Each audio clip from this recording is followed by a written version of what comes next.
What was that? What was it? Oh, okay. Can you hear me now? Sorry about that. Good morning.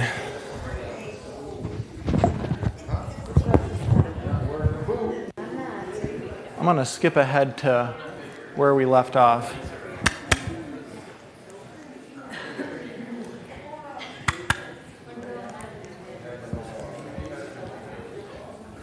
Hey, Bill. Did you do anything else? What? Did you do anything else to that?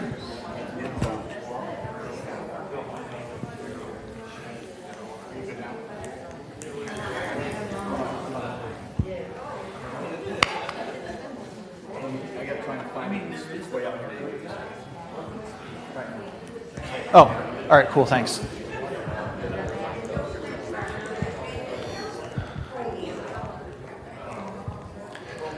All right, you remember where we left off last time? Good morning. Good morning. Deuteronomy 28. Remember, this is that judgment section that Amos goes back to frequently throughout his work. Did you guys figure out what withered is all about? What do you think? I just did a little bit of looking at that. The other word I found was ashamed. Ashamed? Yeah. Hopefully we're going to get to that today. Okay, I promise we're going to try. What does that sound like, Cliff? That sounds like an empty promise to me. Okay, so where we left off was this opening poem that Amos gives, this 4-line poem. It's pretty classic Hebrew poetry. It's 4 lines. This is how Amos sets the tone for his work. Okay, this is a big deal. The rest of Amos's sermons, the rest of his work, piggybacks off of this. Okay, he sets the tone with this. So we need to slow down here and understand this. And now it can be understood on multiple levels, but some of you guys already picked up on this. This is a basic judgment poem. Okay, the Lord speaks from His place to the place of man, a word of judgment from the resulting transgression of a covenant. It's basic, very easy to understand, but there is multiple layers behind these 4 lines right here. So the basic format is A prime, B prime, where you have the first 2 lines paralleling each other and contrasting the last 3 lines of the poem.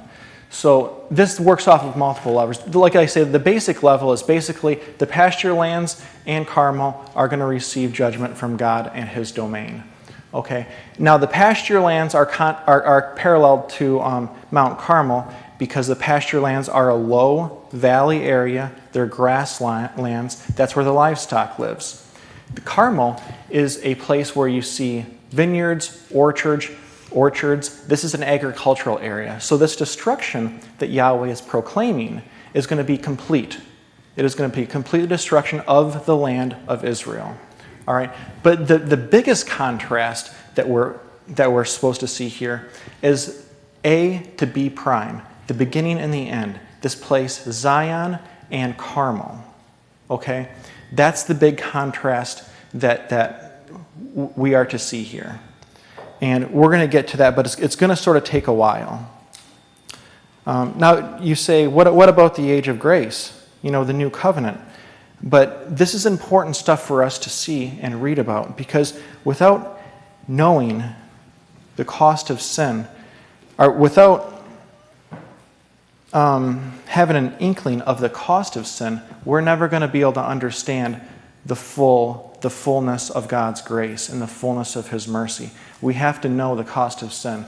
And where we get the cost of sin is from places like Deuteronomy chapter 8 that Amos brings us back to frequently, like places like Amos. You know, these covenantal lawyers that we talk about that proclaim judgment on the people who have transgressed God. But before we get there to that dichotomy, I think we should talk a little bit more about this concept of covenantal lawsuit or covenantal lawyering, this classification of prophets that Amos is in. Okay? These prophets of the exile, these prophets of the judgment pre-exile and inter-exile and post-exile. What are the terms of this covenant? You guys probably can just say it off the top of your head, but what would you say? Love and obey God. Love and obey God. That's and man too. And his image is a better way of putting that, actually, isn't? That's the way Jesus summed it up. But before we go there, the actual covenant can be found in Exodus chapter 19 through 24. And this is, I just want to pause here for a second because this is typical covenant language. This is language that can be found throughout the entire Bible every time there's a covenant. Okay, so let's just read through this. So Israel's camped out at the foot of this mountain, and God says, bring the people to me, don't let them touch the foot of the mountain, or they're going to die. Don't let even an animal touch the foot of the mountain. And he says to Moses, the Lord called him out of the mountain, saying, thus you shall say to the house of Jacob, and tell the people of Israel, you yourselves have seen what I did to the Egyptians, and how I bore you on eagle's wings, and brought you to myself, out of bondage, out of the land of Egypt. Now, what is that? What is that green part? Well, there's a religious word for that. We use a Bible word. Salvation, right? That's an indicative. That is grace. That's salvation. But that's an indicative. Okay, that's the first thing that we always see when we see covenant language. What always follows an indicative? Explain what you mean by indicative. Orthodoxy. So an indicative is who God is and what He has already done for us. That's grace. Okay? We're going to talk about more of this next week, but think of any of the theological epistles, like Ephesians, right? It's split into two halves, right? You have indicative and then imperatives in the second half. You have orthodoxy and then you have orthopraxy. And the indicatives always come before the imperatives. The orthodoxy always comes before the orthopraxy. Grace always comes before our participation. That's something that's seen throughout the Bible. There's many places that we can look to. And we're going to look in Genesis chapter 2 in a minute and see another one of these places. But this is typical covenant language. That's who God is, and that's what He has already done for the people in Israel. And then look in the blue there. Now, therefore, you will indeed obey my voice and keep my covenant. You shall be my treasured possession. That's the imperative. That's the orthopraxy. That's what we do. Okay? Which comes after what God has already done for us, isn't it? And then in the yellow, what do we call this a lot of times? All the people say, we're going to do it.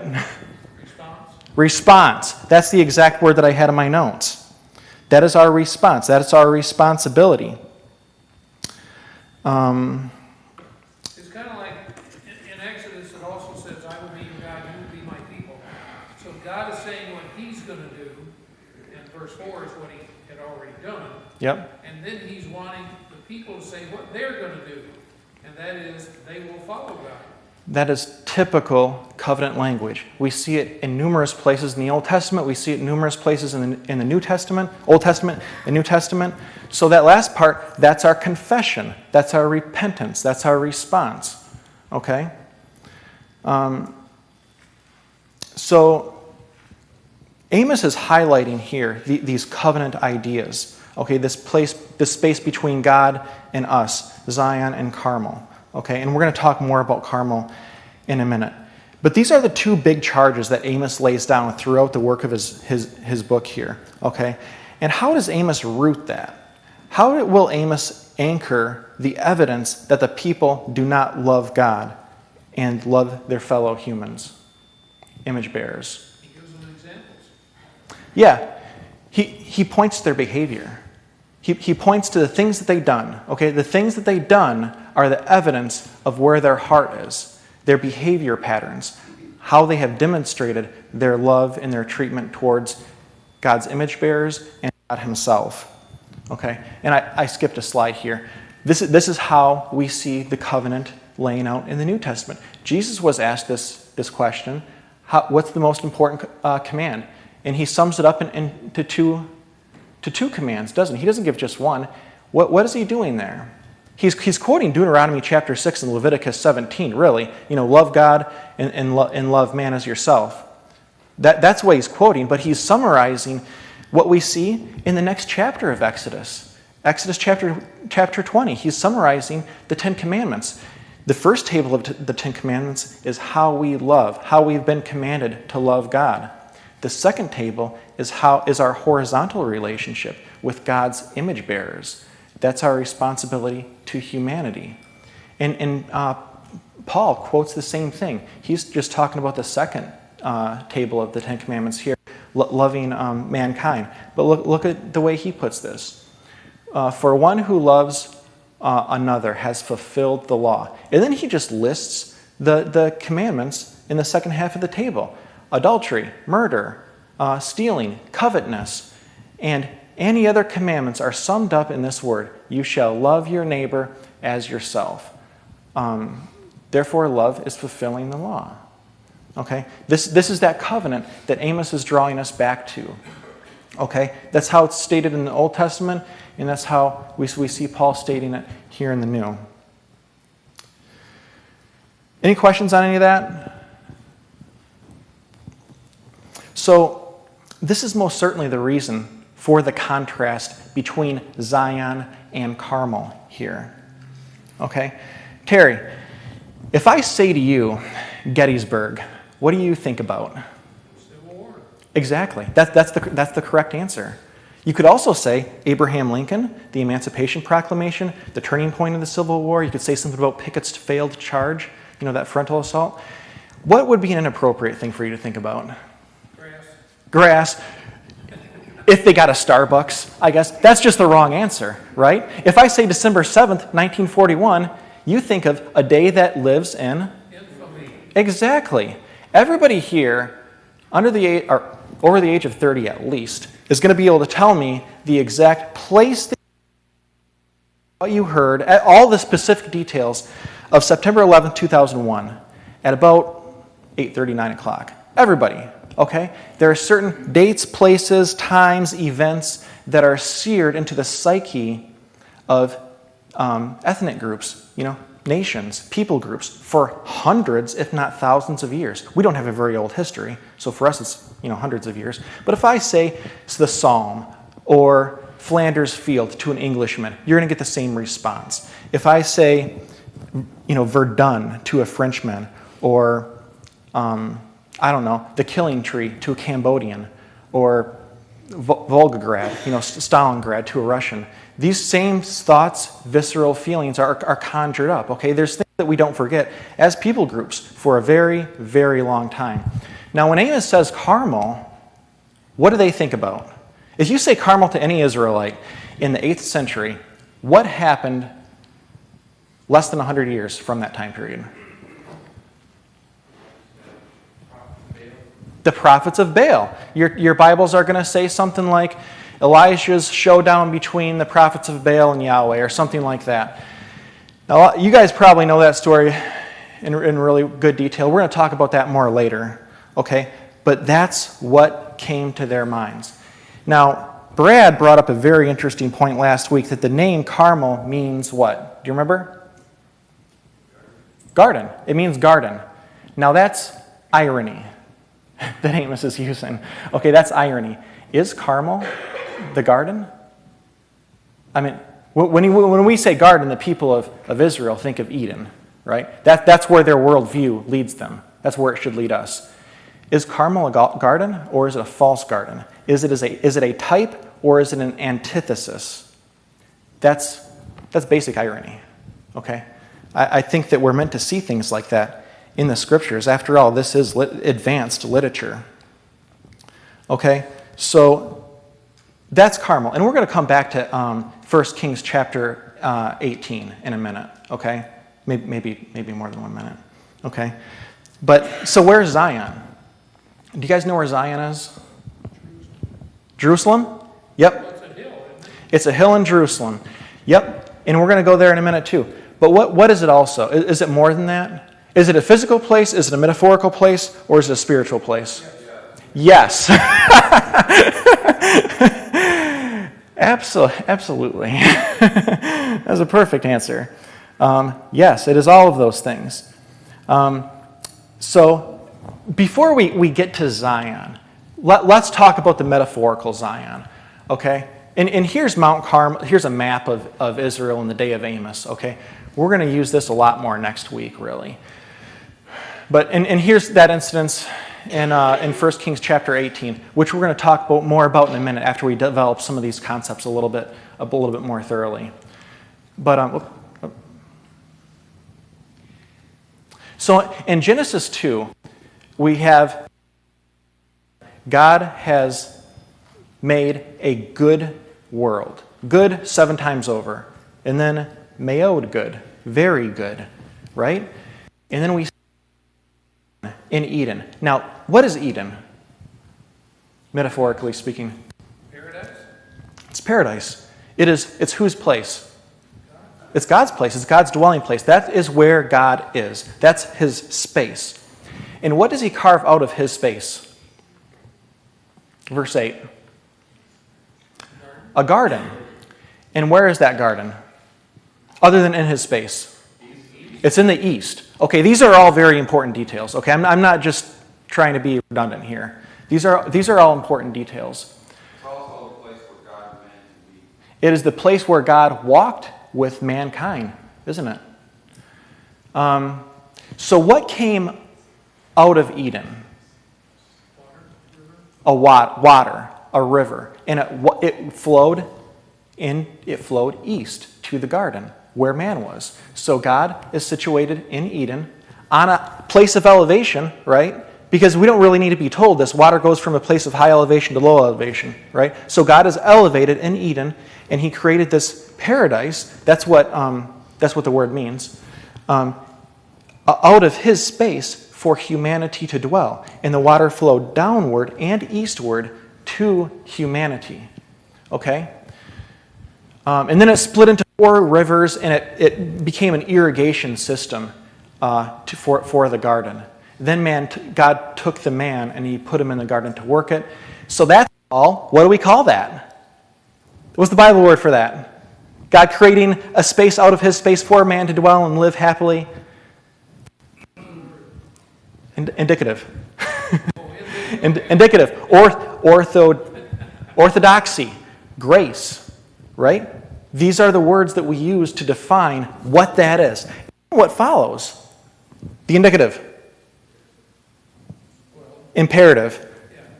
The imperative. Then God commanded the man, don't do this. Right? Then what happened? Transgression happened. Right? A rebellion. That's what transgression, or the King James says, trespass. They rebelled. Humanity rebelled from God. And then they went farther east. Okay? Now this is important. This concept of high places and water, the direction east, these are concepts that are tied together. You can't separate them. Okay, the Bible interweaves these concepts and these ideas too closely together. That's why I'm talking about them all together, because they're all connected to Zion and Carmel and what they represent in Amos's mind. Amos demands that we know this before we even open his book. Go ahead. And those concepts are tied, and they are all over the Bible. They're throughout the Bible. They're everywhere. Yeah, we're not done. Yeah, exactly. We're not done. I mean, they're everywhere. It's really amazing. So, you read a little bit farther in the story, and you come to, I didn't even put this in here, but what about wells? What happened at the well before the servant of Abraham? He found a wife for Isaac. What happened at Jacob's well? The well of Moses before the well. If you see water, think that maybe a redemptive act is going to happen soon. Maybe salvation is going to come soon. Okay, that's what water represents. This water represents life, as we're going to see. So You read a little bit farther in the story, and then you come to Israel, the house of Jacob, enslaved in Egypt, and then God redeems them out of Egypt, and then he draws this contrast of how of agriculture, how agriculture is done in Egypt compared to how agriculture is done in Canaan. And that's a weird detail that we're given. Why are we told about farming in the book of Leviticus and the book of Deuteronomy and Numbers? Why are we told that? Well, I'll just tell the way farming is done in Egypt. Egypt is a river Nile, or it's a delta basin. Okay, so you have these series of rivers that come out of the northern part of Egypt to the Mediterranean, and they flood once a year, providing new silt. That's where you plant your garden, and you take water from the river and you carry it to the vegetables. Okay, that's how you irrigate the garden. You do it yourself. You carry water. It's a laborious, thing. How does agriculture work in Canaan? Where does the water come from? Wells, rain. It comes from heaven. Okay. It comes from heaven. So this is God talking to the people in Leviticus. If you walk in my statutes and observe my commands and do them, then I will give you your rains in their seasons. I will provide that irrigation for you. Okay? He repeats the same thing. He will open up his treasuries in heaven, the rain, this water of life. How often does the Bible talk about the water of life or living water? Okay, these are themes that are replete. Okay, I didn't even mention this. I'm probably going to forget to mention it, so I'll mention it right now. What happened 3 years before this event? 1 Kings chapter 18. It rained for the last time, right? 3 years. Now, just to give you a perspective on how devastating that was for ancient society, think of what it did to a modern society. Remember in World War I, 1914 to 1918, there was an embargo or a barricade around Germany. So Germans were not allowed to bring food into their population for about 4 years, almost the same time period. Most historians will tell you that embargo, which wasn't a complete shutoff of their food resources, that kind of stuff, it was just a big slowing down of it. That embargo, which is why it's illegal. It's an illegal act of war. But I mean, there's war crimes throughout World War I and War II. That led to between 300,000 and 800,000 deaths just in Germany.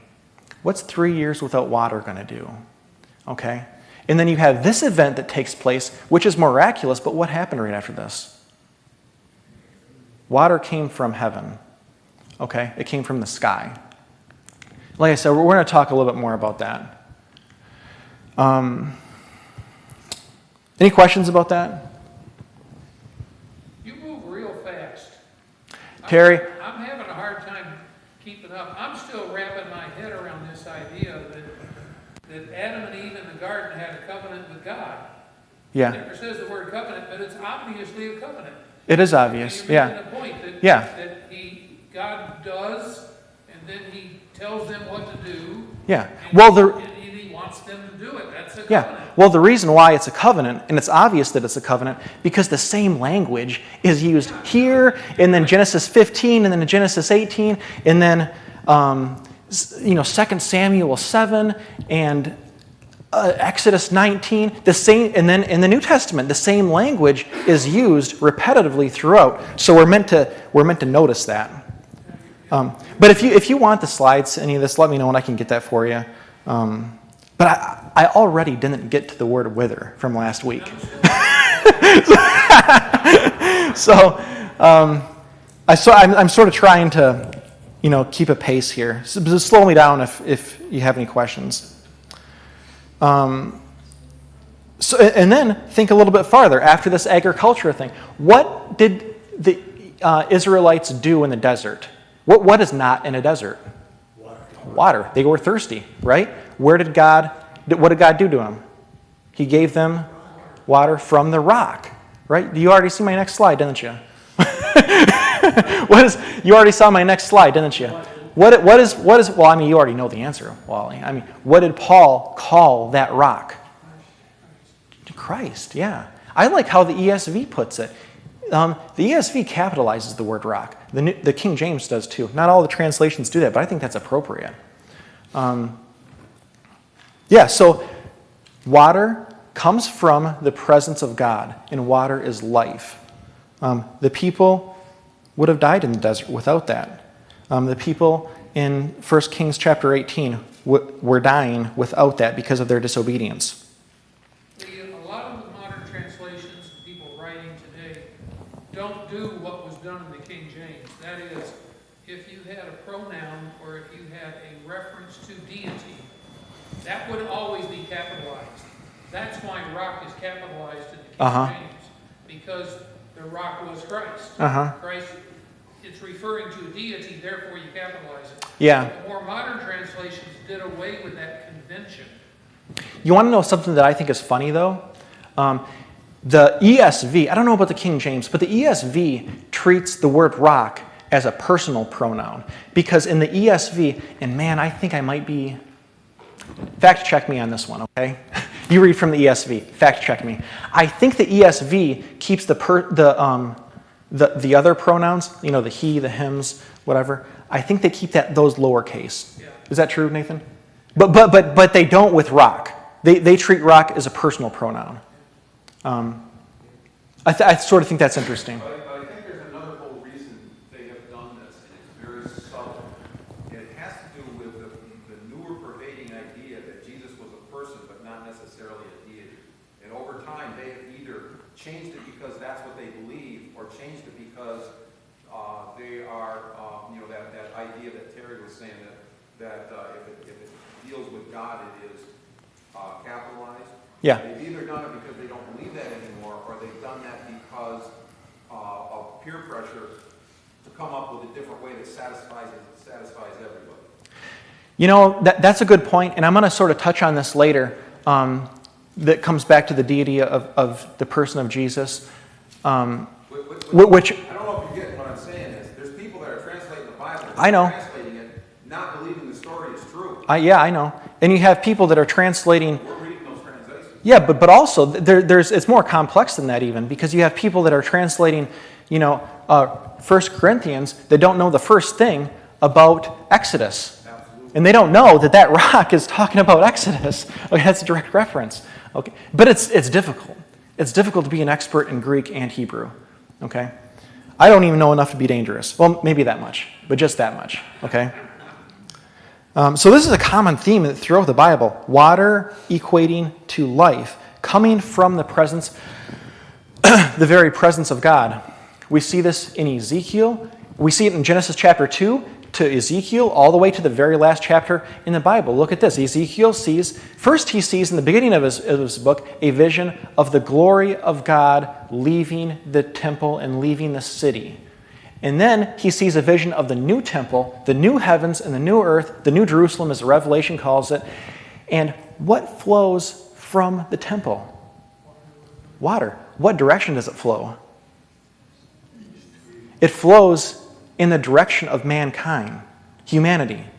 And then we see the same thing in Revelation 22, except in Revelation 22, John tells us that we don't need a temple anymore, because just like there was no temple on the mountain in Eden, there's no need for a temple in Revelation 22, because that's the new city. That's the new habitation where God can dwell with us directly. We don't need to have that veil between us, like we see in Exodus with Moses, and like we see in the New Testament with the temple and the big veil that was torn when Jesus died on the cross. Okay? This is all interconnected, but it's a long story. Okay? And this is all connected to Amos. And I think we're going to come back to that concept too in a little bit.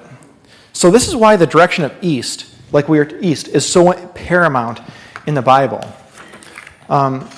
Who comes from the east? Well, let's just talk about the place of God again. Where does God come from? A high place. We've already talked about that. He is the source of water, which is life in the Bible. He comes, his representatives come from the east. I've already said this. If you see somebody going east, that means they just did something bad, right? They transgressed in some sort of way. If you see somebody coming from the east, that means an act of redemption is going to take place shortly. Okay? So we see that with God's prophets. Abraham came from Ur, Abraham was the guy that God called to begin a new type of family, God's family. Where was Ur? It was in the east. Abraham came from the east. And then later, he fought the kings from the east and defeated the kings from the east. Moses, we talked about this last week, didn't we? Moses, when he was in a place of power and authority, and he did what was right in his own sight, he killed a man. He thought that was good, to kill a man. And then he had to flee east after he killed that man. And then only after he followed animals around in the pasture for 40 years and was humbled, God called him back from the east. He came from the east then. And when he was leading Israel out, this is a really interesting one. So when they were trapped between the Red Sea and the Egyptian army behind them, how did God deliver them through that? He delivered them through the water, right? But how did he do it? What was the mechanism? In east. Now this is interesting because Hebrew and Greek are different languages by a lot. One's an Eastern language, one's a Western language. They are not an easy translation. It's hard to find words that translate good, but this is one of them, okay? This word is a perfect translation. The word ruach can be translated three ways in the Bible, in the Old Testament. It can be translated as wind, spirit, or breath. When you see those three words in the Bible, that's in the Old Testament, that's ruach. Now that is the exact same translation as what Greek word? Pneuma. Pneuma is used the exact same way. So when God parted I've seen a lot of winds on the water. I've never seen water part. When God parted those waters, did he do it with a wind, or did he do it with his breath, or did he do it with the Spirit? Yes. Yes. I mean, this is nuanced language. That's a coincidence, isn't it? It almost seems intentional. By design, we would call it, normally. And the temple and the tabernacle, now the tabernacle is movable, but when the tabernacle was set up, when they pitched that tent, what direction did it face? East. The temple, when it was set up, when it was built, brick and mortar, what direction did it face? It faced the direction of humanity, metaphorically. It faced east. Now, when the Messiah comes, the prophets knew he was going to come from the east, right? Look at what Zechariah says. On that day, he's talking about the day of the Lord, when Yahweh returns to dwell with his people personally, and when Yahweh comes, his feet are going to stand on the mountain that is east of Jerusalem. What's that mountain? Yeah, the Mount of Olives. This is paramount, okay? This is absolutely paramount. And let's see where I go next. Yeah, so I'll just talk about this next. This is the last week of Jesus' life. Okay, we know this from Luke, but also Matthew. Where did Jesus stay before he entered Jerusalem for the last Passover? He stayed with his friends, Lazarus, right? Mary, Martha. They lived in Bethany. Where's Bethany? Just over the hill. Yeah, just over the hill. It's east. So he came from the east to get to the Mount of Olives. Then he stood on the Mount of Olives, and he looked at the city, and he wept for the city. Do you remember why he wept? He foresaw, it says in Luke, I think, I forgot to write this down, but it says that he foresaw the destruction of Jerusalem. He foresaw the destruction of the city, the annihilation of the... How many times would I have gathered you like a hen underneath my wings, and you would not? Yeah. And he wept over the city because he knew what was coming. Exactly. Then he goes into the city from the east, as the Last Supper at the upper room. Then he goes back out to the city, the Garden of Gethsemane, where he sweats droplets of blood, and he's betrayed and is led to the cross. But he goes between Caiaphas' house and eventually the fortress of Antonia, where Pilate is. And then he's beaten and led out of the city from the east to the cross. Okay, this is a big deal. We're going to talk a little bit more of this. Go ahead. It just blows my mind, the details on this.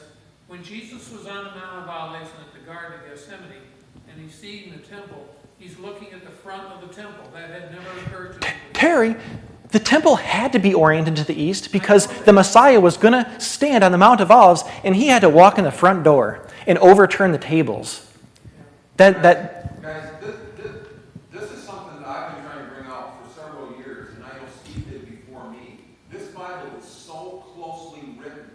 It is one story, and every story in the Bible, all from the Old Testament to the New, all point to Jesus. It's the same story being told over and over and over again. And it is one of the proofs that this book had to have been written by somebody other than a man.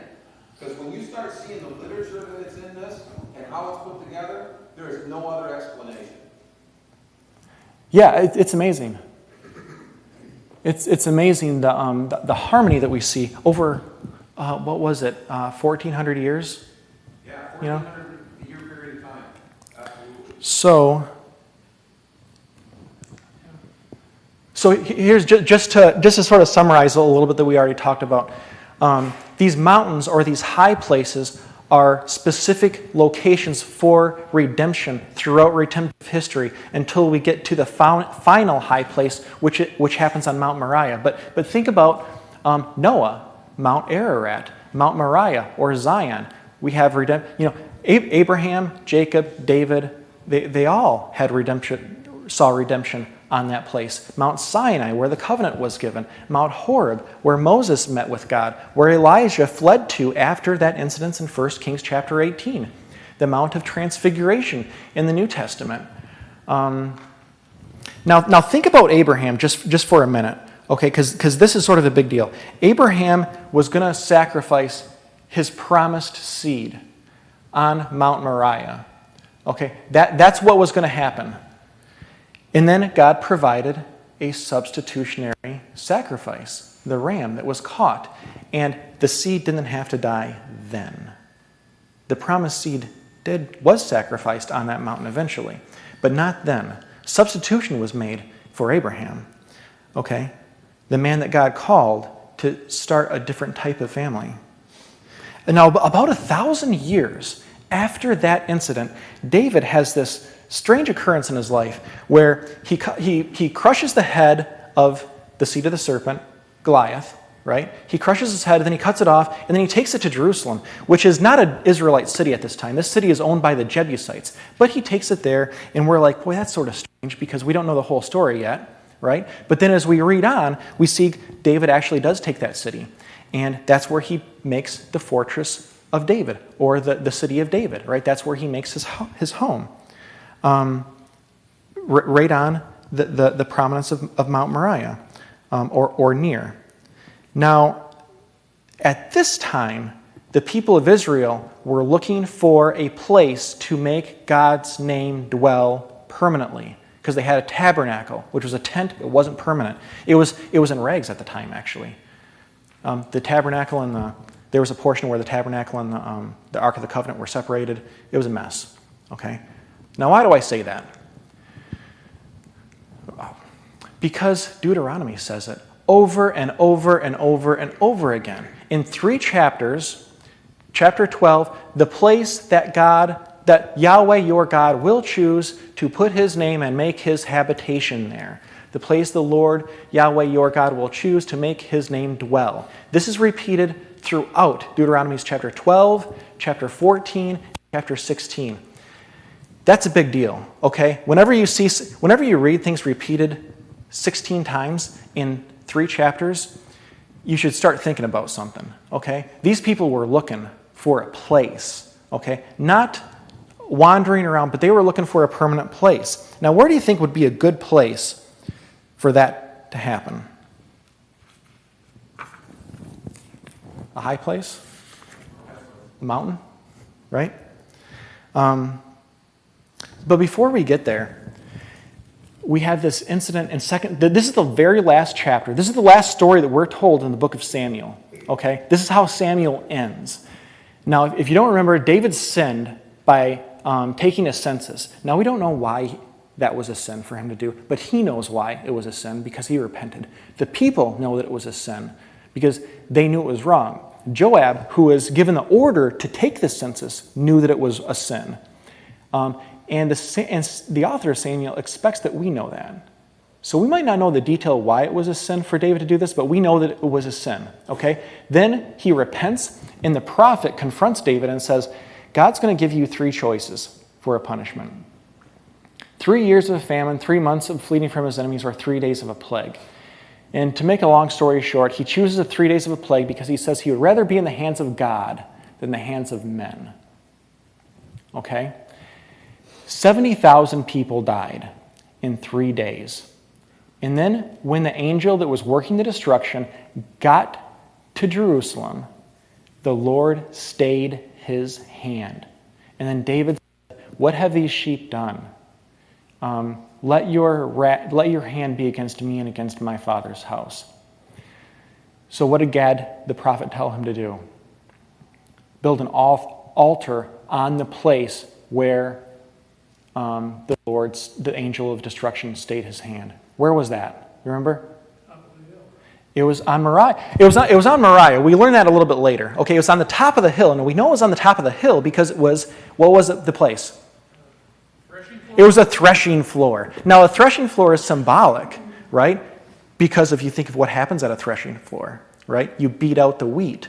Okay, that's significant. But it's also significant because we know it's at a high place. Threshing floors are always on high places because that's where the wind comes and blows the chaff away. That's why it's so ironic that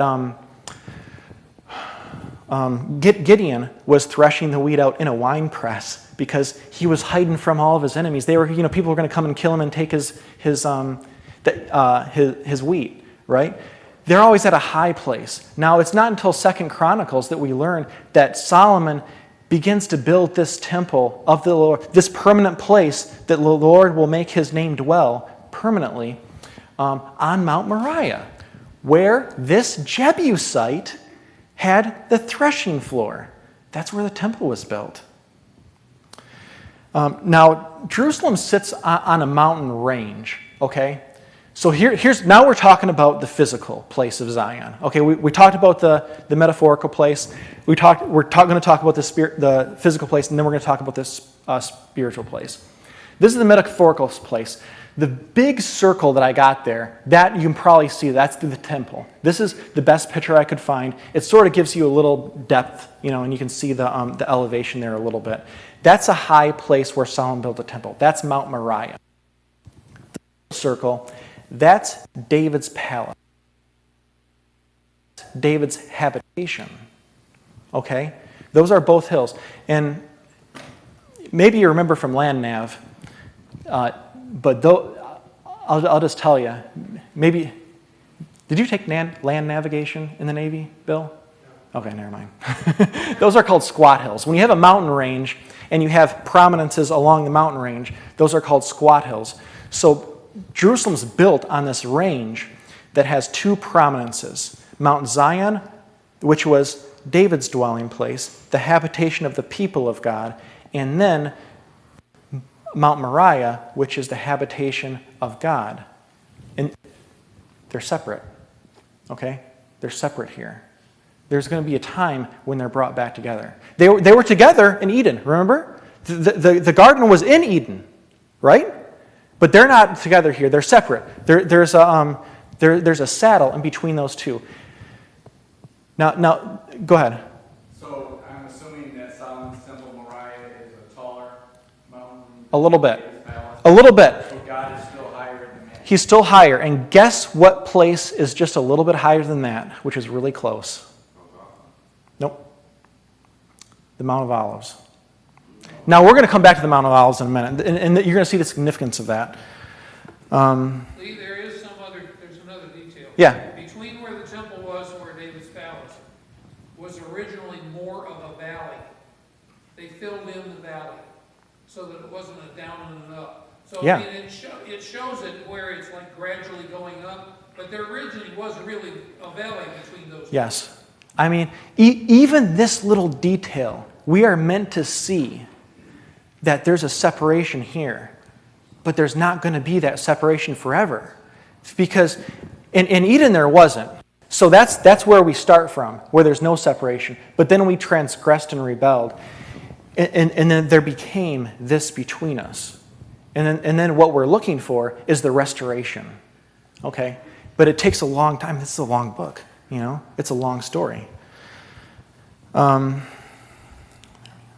So we see that this place as a physical place now. In Zion and Moriah, they're more than physical places in Jerusalem. There's so much more than that. We see this replete throughout Scripture. And we sing of this, right? What do we sing? We're marching onward to... Has anybody been to Jerusalem? Beautiful Zion. Yeah, 3 times beautiful. Beautiful, beautiful. Oh, maybe it's just twice. Darn it. I was going to say 3 times is significant. Yeah. Is it? But anyway, beautiful Zion. Beautiful Zion. That is the spiritual place that we're looking for. And here's another example. Some of these prophets, they recognize that Zion is a physical place as well. Zion will be plowed like a field. Jerusalem will become a heap of rubble. And the temple of the Lord will revert back to nature. It will become a wooded ridge once again. Now it's not talking about the eternal city of God. It's talking about the physical place of Jerusalem, because Jerusalem in Micah's time had become Babylon. It was no longer the city of God. They were not doing righteousness and justice as Abraham was commanded to be a blessing to the nations.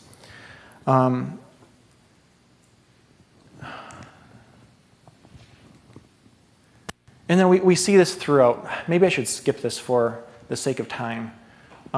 We see this place, even played out in the Psalms and the prophets, as being a place that is more than physical. It is a place that is pointing our eyes forward to something eternal. Look at Isaiah here. The mountain of the house of the Lord shall be established as the highest mountain. We already talked physically, it's not the highest mountain on that ridge.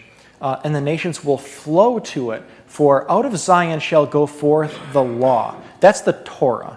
That's probably not the best translation there. The Torah is the narrative of the story of God, okay? The first 5 books of Moses. And the word of the Lord go forth from Jerusalem. Now, did that happen in the Old Testament? No, not in Isaiah's time. In Isaiah's time, he was just talking about in 2 chapters from Isaiah 2. People are going into exile. They're going farther east. Okay, it's been ruined. They ruined the place. That's what happens to left into our own devices. More wickedness, more transgression, more rebellion. Isaiah is talking about the day of the Lord. He's talking about the eternal city of God, the eternal kingdom that was promised in 2 Samuel chapter 7 to David, okay? The true son of Yahweh. Now, Well, before you get off Isaiah 2, aren't some of these verses quoted in the New Testament as referring to? they're all quoted. Yeah, but go ahead. That's all. A lot, yeah, they are. Quoted in the New Testament, something like the word of the Lord shall come from Jerusalem. I'm pretty sure that's quoted in the New Testament as applying to the New Covenant. Absolutely, yeah. But I mean, I don't think you even have to read the New Testament to know that. Isaiah surely is not talking about Jerusalem, because in the next chapter he talks about Jerusalem going into exile and being conquered and defeated and overthrown by Babylon. It says the latter days. Yeah, exactly. That's obviously the future. That's surely what he's talking about, I think. Now, this is that part in Ezekiel writes 3 chapters here where he's talking about the glory of the Lord being removed or going out of Jerusalem, where he mounts up on the wings of the cherubim, and he's in this thing that's sort of like a chariot with wheels, and he goes out of town, okay? And then in the culmination, in Ezekiel chapter 11, he talks about this glory of the Lord that went up from the midst of the city and left the city, and it stood on the mountain that is east of the city, the Mount of Olives. But Ezekiel doesn't see this. But the glory of the Lord came back to the Mount of Olives, didn't it? We see, Luke tells us, Matthew tells us too, but Luke tells us that Jesus, after coming from Bethany, stands on the Mount of Olives, and he sent out his disciples to go get a goat, or a baby mule, was it? Yeah, donkey, a colt, to ride in the triumphal entry and into the city. And as he approached Jerusalem, he wept over it. He wept because he foresaw, I didn't put this in there, but he foresaw the destruction of the city. He foresaw the destruction of the people. Why was it going to be destroyed? Because they became Babylon. They became the very thing that God commanded them not to be. There was a building in the temple that was the treasury, and it was full. Jesus was on his way to go in the front door, the east entrance of the temple, and overthrow those money-changing tables, because his father's house had become a den of serpents, right? So all of that money went to the treasury of the temple. Now, in a period of 40 years, that temple treasury was going to be depleted, funding a war against Rome. Instead of being a blessing to the nations, these people have become the nations. They were fighting against the nations. They were doing the exact opposite of what God had instructed nation Abraham to be in Genesis chapter 18. Now think about that. When did Jesus go to the cross? What year, roughly? It sort of depends on your dating. Not everybody is 100% in agreement on this, but it's about 30. When was Jerusalem destroyed? Yeah. What did we talk about last week? This 40-year period. Okay, this is amazing. So, go ahead. Before you get off this slide again, Jesus approached to Jerusalem and saw the city. There are many places that when you're going to some place, you can see a glimpse of it ahead of time. You can see it and it goes away, and then you get up a little higher and you can see it and then you can't see it. That is not how it happens when you're coming from Jericho to Jerusalem, because it's all uphill. But even when you're in Bethany, which is 2 miles, just 2 miles out of town, you can't see Jerusalem. There's the old road that goes through Bethany, which is from first century times. It's still there. But they built a new road to get down to Jericho because it was such a lousy road that was in the first century. Yeah. And that's a paved road. But the old road is still there. It comes from where Bethany was. And you cannot see anything of Jerusalem until you come to one spot. That's the spot. Yeah. Verse 41. It's Today, and for many, many years, when pilgrims come to Jerusalem, they walk that road. Yeah. And they come to that spot where they can see the Temple Mount for the very first time. They can see the whole city for the very first time. That's amazing, isn't it? That is incredible. But you know what? It gets more incredible. Because look at in Acts. Where are we told the last place that Jesus puts his feet? There. The Mount of Olives. That's where he ascended. That is amazing. I mean, if you look at that from Abraham, in that first moment of substitutionary atonement, right, from Abraham and Isaac, where that propitiation was made, all the way to the ascension of Jesus, that is incredible. And Terry, I didn't get to the word wither. Amos? Yeah. This is all about Amos, Terry. This is Amos. I'm telling you, this is exactly what Amos is about. I'm giving you a hard time. Thanks. So I'm gonna leave it there. I'm gonna leave it there, and next week we're gonna finish the introduction. Hopefully. Any questions? No questions?